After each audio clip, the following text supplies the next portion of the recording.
Ruffner, you can see the shadow of the Confederate monument. But sometimes you can't. She said that my mommy always told me that when you could see the shadow of the Confederate statue up there, everything was fine. But when you couldn't see the shadow being cast by the Confederate statue on the college building across High Street, that meant the soldier was out around town and something bad was going to happen that night. So I took a picture of the Confederate statue, and then Philip Taylor, the night of the Longwood fire, April 24, 25, 2001, Philip Taylor took a picture of East Ruffner when it was burning up that night. And he didn't realize what one of his pictures looked like until weeks later when he developed it. This is East Ruffner, and you can see right on the corner of East Ruffner a figure right there. This is the Confederate statue, and that's the figure. Philip Taylor thought it looked a whole lot like the Confederate statue was in flames, you know, on top of East Ruffner. And I think it looks like that too. It's really kind of scary. It's been published several times in books about ghost stories, and I have copyrighted in Philip Taylor's name so that it represents a kind of archive of the past. Joni, over the years, has been a source of a lot of trouble also. We're on break for 15 minutes. But before, I'm going to take 1 minute of your break. Come with me. We're on break for 15 minutes. But for the first 60 seconds, we have to be with me. It's no wonder. I'm sorry. Nancy has a question. No, I was just going to say, you know how you're talking about legacy? My grandmother went here, and she remembers when the rotunda was the dining hall, like where the where we have the bookstore was the dining hall. Exactly, yeah. That was the dining hall when I came here. You know the balcony up there? That used to be where the seniors sat. The seniors would sit up there and squeeze maple syrup down on the heads of the underclassmen. You had to be a senior to sit up there and squeeze maple syrup. If you were a punk freshman, sophomore, or junior, you had to sit down there and get maple syrup squeezed on you. I'm not kidding you now. Renaissance dinner. It's now called the holiday concert. You know what I mean? It's the music is normally golden days of Renaissance dinner. They had these costumes that knocked your eyeballs out. It must have been millions and millions of dollars that they made. The whole of the music program was dressed up like court jesters and Henry VIII and all kind of things, you know, out of England during the, you know, the great Renaissance period. And they would pigs' heads stuffed with eyeballs and apples and things like that. It was really a thing.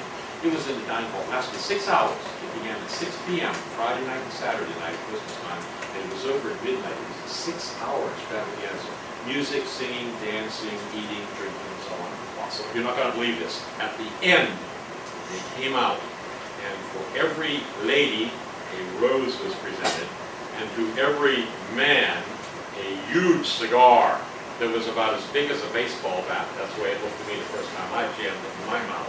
And they had a professional cigar guillotine man who cut the end off, and they would take a wet rag and lick it for you with a wet rag so you didn't have to lick it.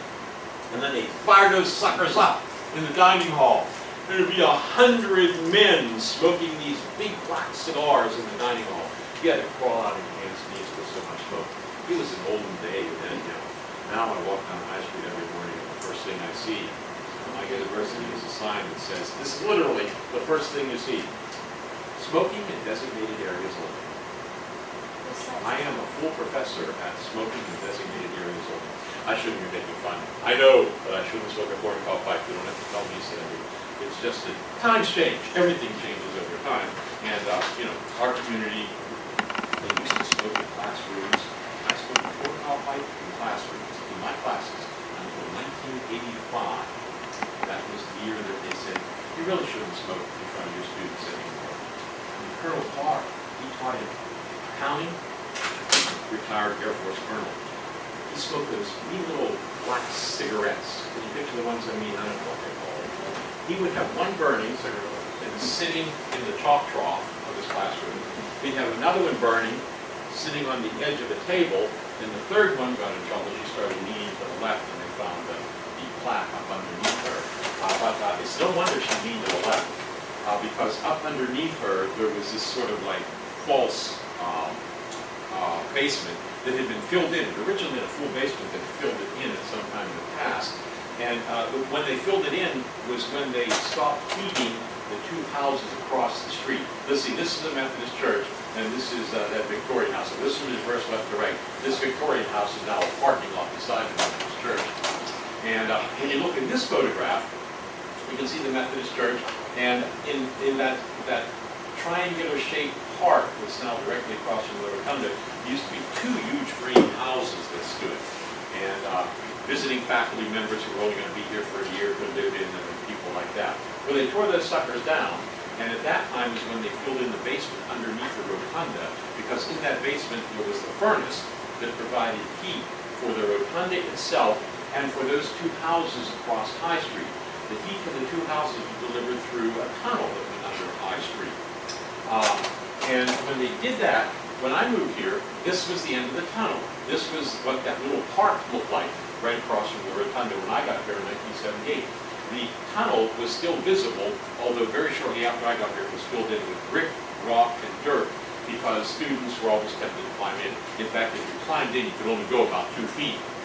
And there was already brick and rock and dirt inside, but then they filled the whole thing in. That was part of the reason why the rotunda was so unstable, was because they hadn't done a good job filling in the basement. So they were doing repair work on the rotunda, and you could still see the rooms. There were 3 of them down there. One had the furnace in, another was for ventilation, and the third had sort of like chambers in that allowed the heat to go upstairs. All this was filled in with dirt when they abandoned that heating system. They used to generate electricity for the college down in that furnace room. In 1906, the college went completely off the town electrical system and generated all of its own electrical power, and they saved some fantastic amount of money, $75 a year or something like that, by doing that. So at any rate, these brick walls hadn't been filled in completely, and there was collapsing going on. That's what caused Joni to go sideways. When they did that work, they discovered that there were all of these flues that had not been completely filled in.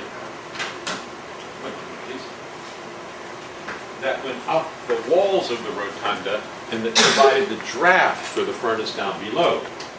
And those were what gave rise, one moment please.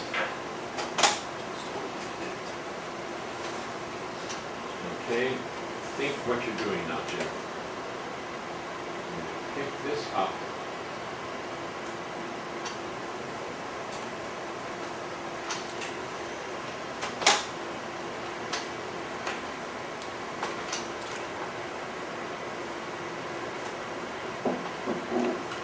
Object in projector while projector's on.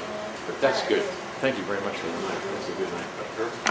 See, this is a photograph from the 1940s, and it shows the rotunda, and the rotunda looks real substantial and everything, and there's snow. And in the old days, it used to be heat that would go up those brick walls, and there were all these empty air spaces, and when they filled in the basement and took the furnaces out of operation, they filled some of those empty spaces up, but others they didn't fill up. And the empty ones they didn't fill up. That led to all those stories that you would hear about the rotunda moaning at night. And the people who explained this to me said that it would make sense that the rotunda moaned at night. Changes in atmospheric pressure of daytime as opposed to nighttime would be reflected in changes in atmospheric pressure inside the walls, sort of like your ears plug up when you're going up and down in an elevator. The rotunda would plug up. And over a relatively short period of time, air would try to find ways to escape and would make moaning sounds. There were all those stories about one of the president's child dying in the president's apartment on the 2nd floor of the rotunda in the 1880s. It was said that the child's moans were what you could hear, but it was really the sounds of wind going in and out of those empty spaces. Now that they've corrected it in the new rotunda, I guess you won't hear those sounds anymore at all. Longwood House, Joseph Eggleston Johnson, the poor guy who came to town the night of April 6th and 7th and couldn't even go home. That's out behind Longwood House. It's on the golf course now. It's called the Dell. It's a natural-shaped amphitheater, and that's where they used to have big May Queen ceremonies every year. This was the beginning of our Oktoberfest.